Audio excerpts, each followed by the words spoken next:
Hello and welcome to CVT by Supergrades. I am Akanksha Pillai और आज मैं आपके लिए लेकर आई हूँ फ्लेमिंगो बुक में से सीबीएसई इंग्लिश लैंग्वेज का एक इम्पोर्टेंट चैप्टर लॉस्ट स्प्रिंग्स। अगर मैं इस चैप्टर की बात करूं तो यहाँ पे जो टाइटल है लॉस्ट स्प्रिंग्स, यहाँ पे स्प्रिंग डिनोट करता है चाइल्डहुड।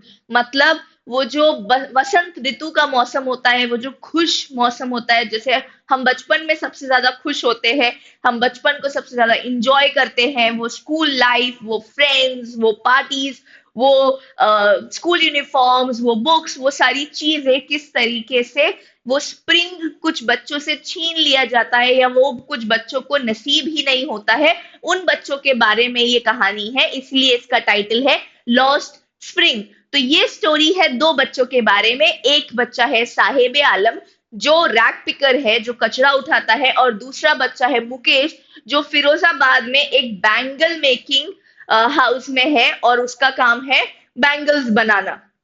तो जो ये द राइटर है, जो इस पूरे ऑथर है जो इस स्टोरी के, एनीस जंग, वो बॉर्न हुई थी 1944 में in Rourkela and spent her childhood and adolescence in Hyderabad. तो जो ये है, ये कहीं और बॉर्न होके बॉटअप इनका हैदराबाद में हुआ था। She is famous for the experts और the excerpts that she takes. मतलब वो क्या करती है, वो एनालाइज करती है पोवर्टी के बारे में, उनको पोवर्टी और जो बच्चों के राइट्स है, ह्यूमन चाइल्डहुड जो डिस्ट्रॉय हो रहा है, उनका मेंटल फिजिकल जो वेलनेस है वो जो खराब हो रहा है, उसके बारे में ये लिखती है। एनिस जंग began her career as a writer in India. She has been an editor and columnist for major newspapers in India and abroad and has authored several books.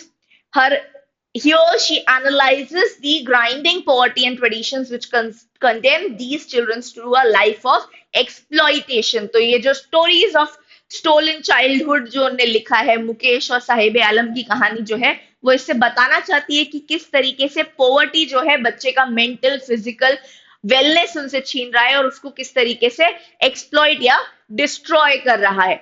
तो सबसे पहले जो स्टोरी शुरू होती है, वो शुरू होती है एक बच्चे के बारे में जो एक रैक पिकर है जिसका नाम है साहिब आलम। तो यहाँ पे मैंने हाईलाइट कर दिए वो वर्ड्स और वो सेंटेंसेस जो इस पूरे पैराग्राफ में इंपॉर्टेंट है। समटाइम्स आई फाइंड अ रूपी इन द गार्बेज। तो जैसे ही बच्चों जो जो बच्चे हैं जो भीख मांगते हैं या जो कचरा उठाते हैं, उनको जैसे ही कोई पैसा या कोई नोट या कोई coin, silver coin, gold coin गलती से उनको कचरे में मिल जाता है, तो वो इस उम्मीद में और ढूंढने लगते हैं कि शायद और उन्हें उसी कचरे में मिल जाए। Why do you do this? तो ये जो क्वेश्चन है why do you do this, ये किसने पूछा है? ये ऑथर ने पूछा है, एनीस जंग ने। I asked Sahib, whom I encounter every morning, scrounging for gold in the garbage dumps of my neighborhood. तो scrounging का मतलब होता है सर्चिंग, और सर्चिंग कैसा, बहुत खुशी से, बहुत इंटरेस्ट से या बहुत दिलचस्पी से वो सर्च कर रहा है कि शायद उसे कुछ गोल्ड कॉइन भी मिल जाए, क्योंकि उसे पैसे तो कई बार मिलते हैं। तो ये लोग जो है, ये जो पूरी स्टोरी है, ये बताई गई है ऐसे लोगों के बारे में जो ढाका से आए हैं, जिनकी वहां पे फील्ड्स हुआ करती थी जो पूरी डिस्ट्रॉय हो गई थी नेचुरल डिजास्टर्स के वजह से। तो इन लोगों ने अब दिल्ली के एक आउटस्कर्ट में एक जगह बना ली है जहाँ पे 10,000 फैमिलीज रहती है जिनका काम है रैक पिकिंग का। She admits the green fields of Dhaka. His home is not even a distant memory. There were many storms and swept away their fields and homes. His mother tells him. तो उसकी mummy ने उसको story सुनाई है कि भाई हम इस जगह से हैं और उस जगह पे जो है बहुत ज्यादा स्टॉर्म और इन सब चीजों की वजह से, डिजास्टर्स की वजह से हमारी फील्ड्स पूरी नाश हो गई थी, हमारे पास खाने को कुछ नहीं बचा था, तो अब हम यहाँ रहने लगे हैं। That's why they left looking for gold in the big city where he lives now. तो अब उन लोगों ने वो जगह इसलिए छोड़ी है ताकि उन्हें यहाँ पे ज्यादा चीजें मिल सके, ज्यादा अच्छी चीजें मिल सके जहां वो रह रहे हैं। और I have nothing else to do. He mutters. यहाँ पे mutters का मतलब है जब हम बहुत धीरे, बहुत लैक ऑफ कॉन्फिडेंस में, या कोई चीज जो हम बहुत जबरदस्ती कर रहे हैं, हमारा मन नहीं है, उस तरीके से हम कोई चीज बोलते हैं तो उसको मटरिंग कहते हैं। मतलब बहुत धीरे आवाज में उदास होके बोलना। लुकिंग अवे मतलब इधर उधर अपनी नजर घुमाना ताकि ज्यादा ध्यान ना दिया जाए। तो मेरे पास अब कोई और काम तो है नहीं इसके बाद, ऐसा साहिब आलम ने बोला। Go to school. अब क्या किया, एनिस जंग ने उसको बोला कि भाई स्कूल चले जाओ। तो साहिब ने बोला कि यहाँ आसपास कोई स्कूल भी नहीं है। तो एनिस जंग ने बोला अगर मैं एक स्कूल खोलूं तो क्या आओगे।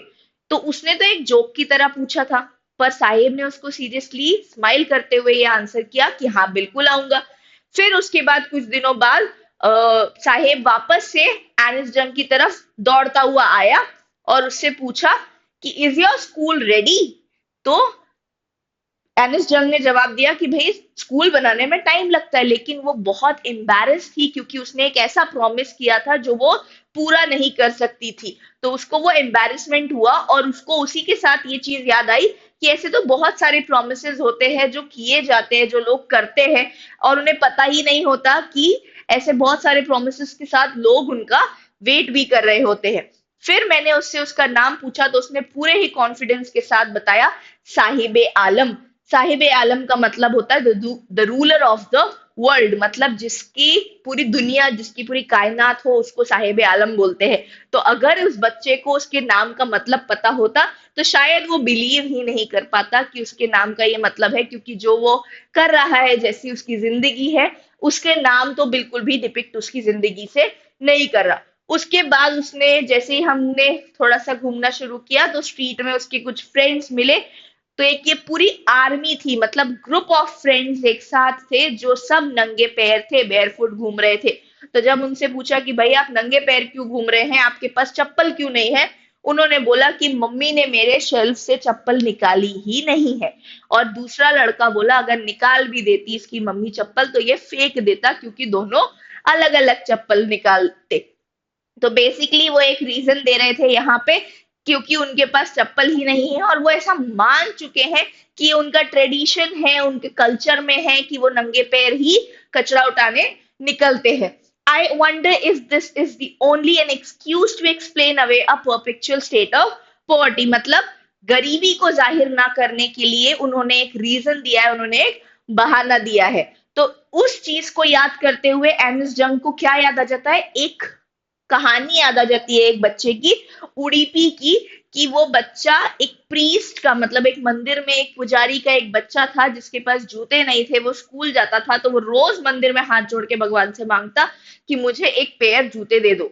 फिर कुछ टाइम बाद जैसे एनएस जंग वहां पहुंची तो उसको दूसरे प्रीस्ट दिखे, पर उसको वो बच्चा दिखा जिसके पास वो जूता था। तो उसने सोचा कि इसने अब दूसरी विश क्या मांगी होगी कि ये जूते मेरे पास हमेशा रहे। तो इस तरीके से उसके दिमाग में आया कि कितने लोग हैं जो अलग अलग तरीके से विश मांगते हैं और कितने लोग हैं जिनकी विशेस पूरी होती है। पर अगर मैं यहाँ पे साहिब आलम की बात करूं तो ये लोग शूलेस ही रहते हैं, इन लोगों के पास चप्पल नहीं होती है। तो इन लोगों ने एक माइंड सेट कर लिया है कि हमारा कल्चर है कि हम नंगे पैर ही घूमे ना।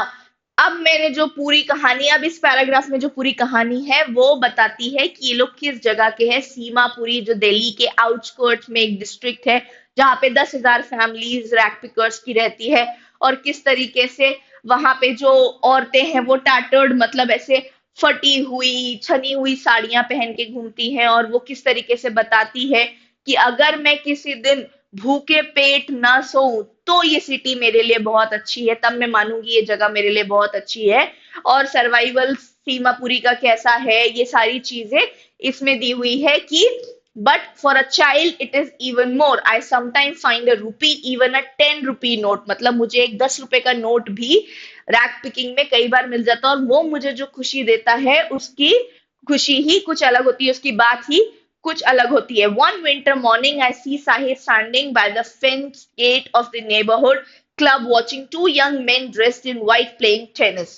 तो जैसे ही मैं कुछ कुछ दिनों बाद मैं साहिब को देखती हूँ तो साहिब कहाँ खड़ा होता है, टेनिस ग्राउंड के बाहर खड़ा होता है, और वहां पे वो दो यंग मैन को देख रहा होता है टेनिस खेलते हुए।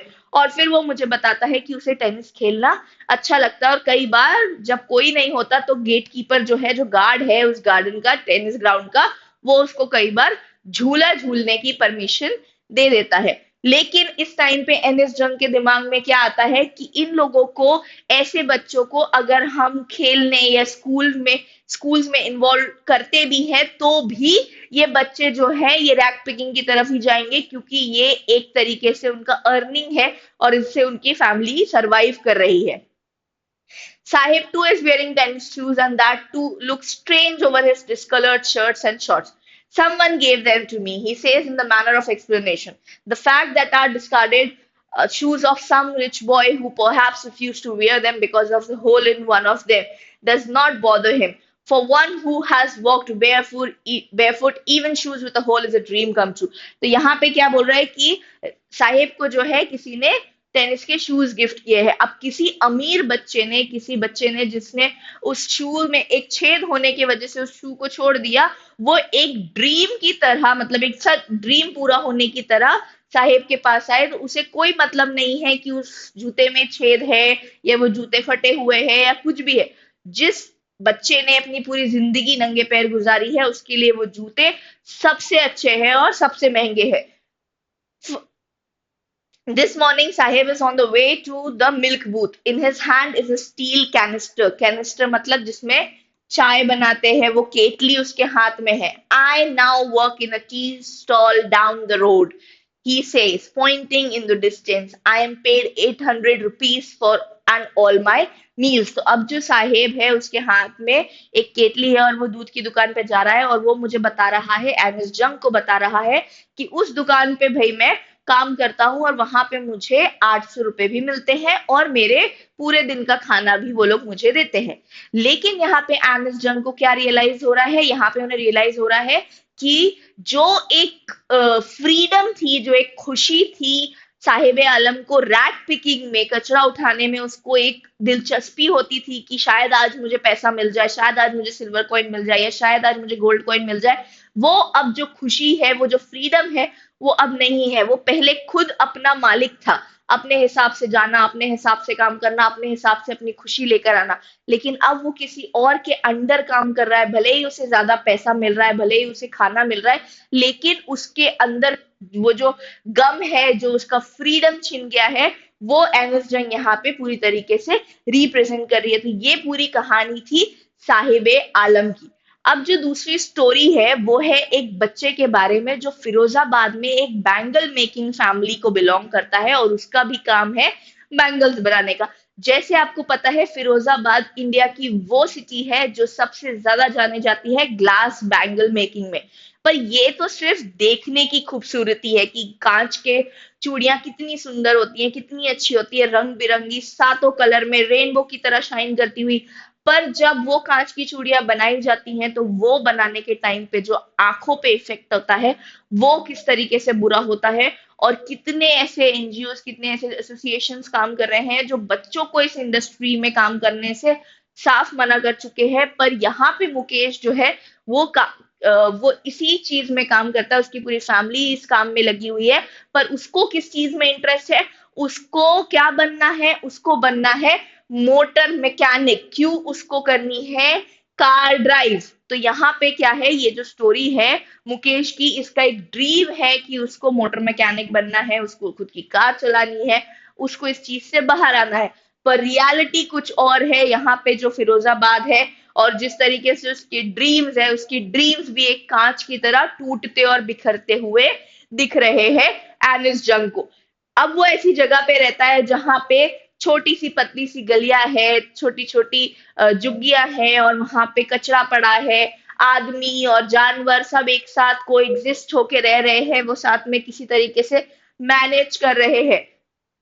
फिर एनिस जंग जो है वो पहुंचती है मुकेश के घर के बाहर, तो उन्हें पता चलता है कि एक बहुत यंग लड़की उनके घर में खाना बना रही है, जो है उस घर की बहू, मुकेश के बड़े भाई की बीवी। अब वो यहाँ पे एक बात करती है कि किस तरीके से एक विमेन को रिप्रेजेंट करते हैं घर के अंदर, और एक औरत जो है, जो अभी अभी जिसकी शादी हुई है, न्यूली वेड है, उसके ऊपर ऑलरेडी 3 आदमियों की रिस्पॉन्सिबिलिटी हो जाती है, उसके फादर इन लॉ, उसके हस्बैंड और उसके ब्रदर इन लॉ की। और इस तरीके से वो किस तरीके से पूरा घर मैनेज करती है, वो चार्ज ले लेती है तीनों आदमियों का। और फिर उसको आहट आती है घर के सबसे बड़े इंसान की आने की, मुकेश के पापा की। और जैसे ही वो आहट आती है तो जो बहू है वो क्या करती है, अपना वेल ले लेती है, मतलब जो दुपट्टा है, जो पल्लू रखना होता है, वो अपने फेस के पास कर लेती है।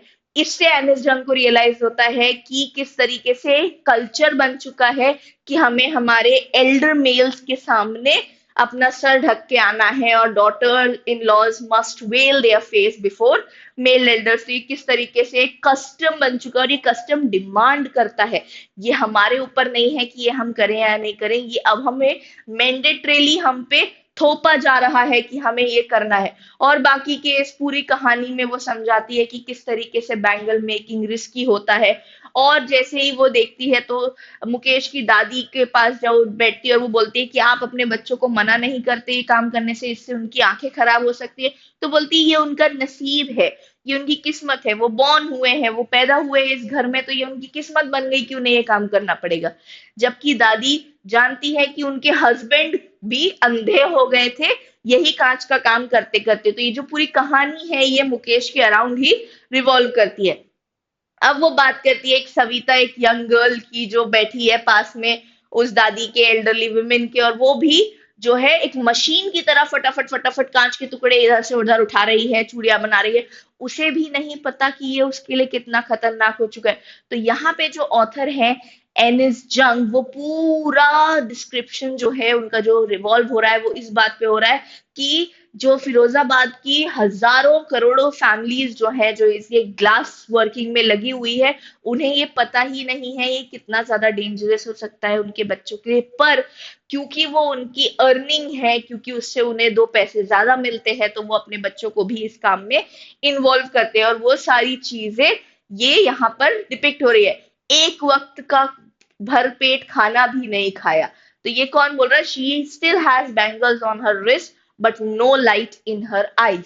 मतलब वो यहाँ पे जो है वो एक यहाँ पे सुहाग की तरह बैंगल्स को दिखाया गया है कि बैंगल्स का मतलब होता है सुहाग का रिप्रेजेंटेशन। मतलब एक लड़की बहुत सारे ड्रीम्स लेकर शादी करती है, बहुत सारे ख्वाब लेकर शादी करती है, पर वो ख्वाब जो है वो अब दिख नहीं रहे हैं, वो सिर्फ एक ड्यूटी बन चुकी है, एक डिमांड बन चुकी है। उसे नहीं पता कि उसने जो बैंगल्स अपने हाथ में पहने हैं वो कितने ऑस्पिशियस हैं इंडियन वुमेन के लिए, वो कितना ज्यादा कुछ इमोशन होल्ड करते हैं।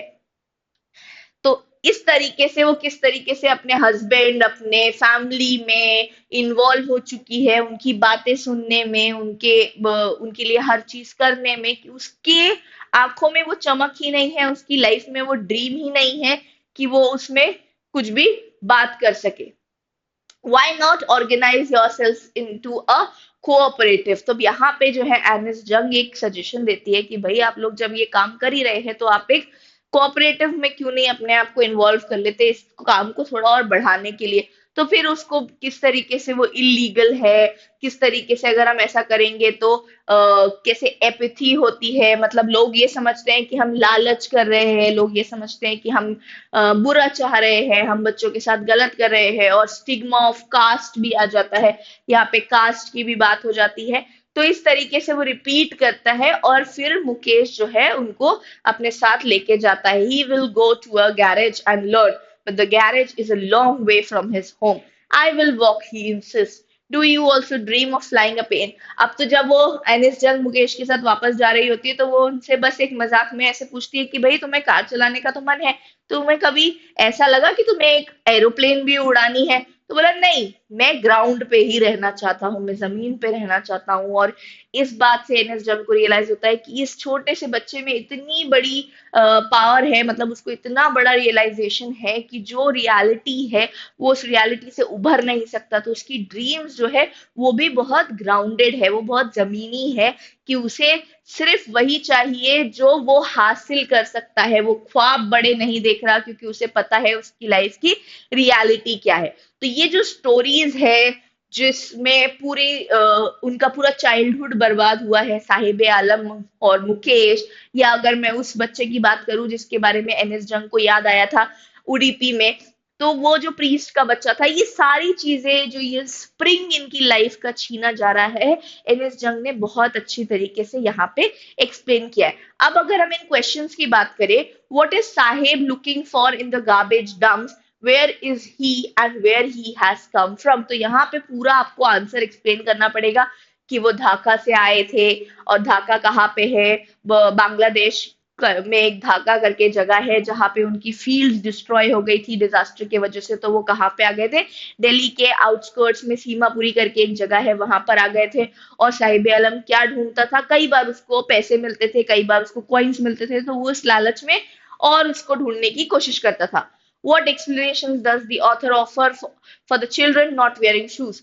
अब यहाँ पे जो बच्चे जूते नहीं पहनते वो क्या एक्सप्लेन करते हैं कि भाई मेरी मम्मी ने शेल्फ से नहीं निकाला, और निकाला भी तो उसके पेयर अलग अलग है, और हमारा कल्चर है कि हमारे कल्चर में जूते नहीं पहने जाते। तो ये सारे एक्सप्लेनेशन वो ऑथर को देते हैं। Is Saheb happy working at the tea stall, क्या साहेब खुश था टी स्टॉल पे काम करने के लिए? नहीं। भले ही उसको 800 रुपए मिल रहे हो, भले ही उसको खाना मिल रहा हो 2 वक्त का, लेकिन वो खुश इसलिए नहीं है क्योंकि अब वो अपना खुद का ओनर नहीं है, अब उसके पास वो फ्रीडम नहीं है, अब उसे किसी और के ऑर्डर्स मानने पड़ रहे हैं जिसने उसकी वो बची कुची फ्रीडम वाली हैप्पीनेस भी छीन ली है।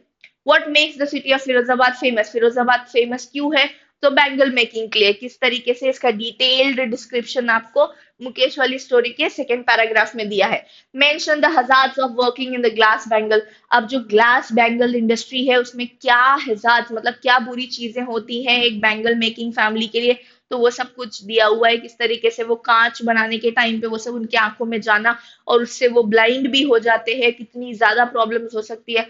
How is Mukesh attitude to his situation different from his family, तो मुकेश का जो एटीट्यूड है वो सीधा क्लियर है कि भाई उसे मोटर मैकेनिक बनना है और उसे कार चलानी है, पर उसकी फैमिली जो है वो अडॉप्ट कर चुकी है इस रियलिटी को कि उनकी जिंदगी पूरी ग्लास मेकिंग में जाएगी, क्योंकि उनके पूर्वज जो है, जो उनके बड़े थे, वो भी इसी में थे और वो उसी रियलिटी के साथ सब कुछ अडॉप्ट करके जी रहे हैं। उनकी लाइफ में और कोई ड्रीम नहीं है, पर मुकेश की लाइफ में ड्रीम है मोटर मैकेनिक बनने की और कार ड्राइव करने की। तो इस तरीके से ये पूरे चैप्टर का एक्सप्लेनेशन था। आई होप आपको समझ में आया। अगर आपको कोई भी डाउट है तो आप कमेंट सेक्शन में मुझसे पूछ सकते हैं। This was all that I have for you today. Thank you so much.